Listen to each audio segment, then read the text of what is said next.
It seems just about everyone in the neighborhood pops into Gloria's corner store. Thank you.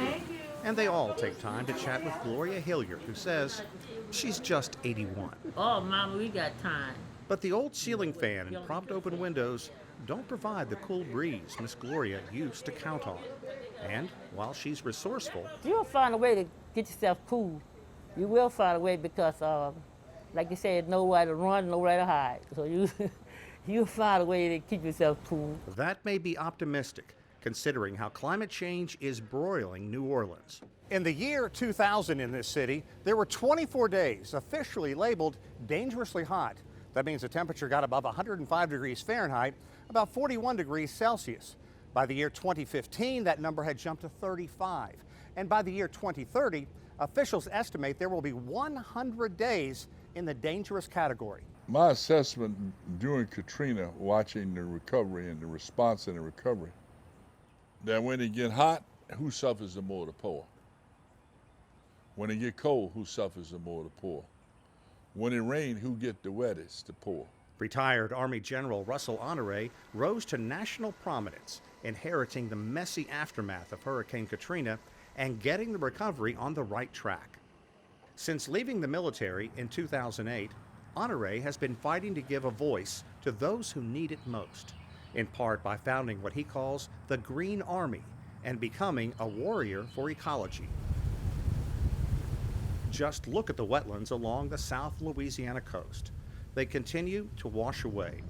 Without the marshland to serve as a buffer for hurricanes powered by warmer conditions, is any region ready for another Hurricane Katrina? I don't think any city on the Gulf Coast is for a Category 4 or 5 storm. The images remain seared in our minds.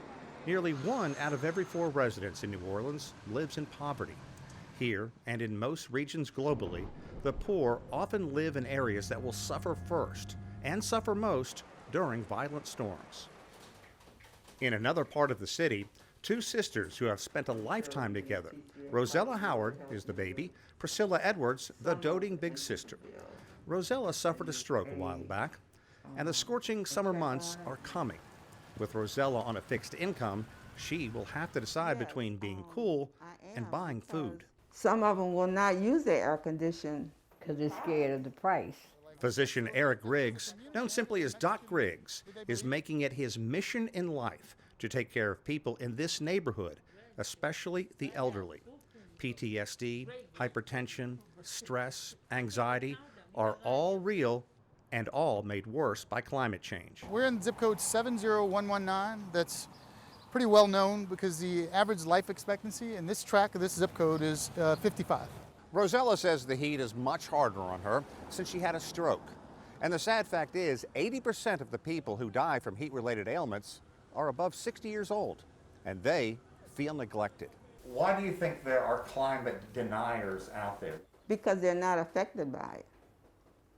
If you're not affected by it and you have central air and you have the upper echelon who don't really dwell in the situation, they can't see it. It's like it's far removed from them.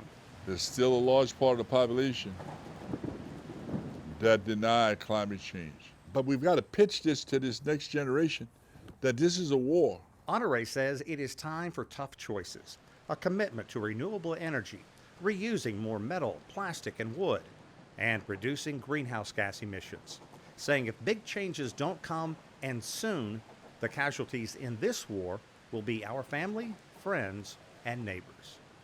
Sean Callebs, CGTN, New Orleans.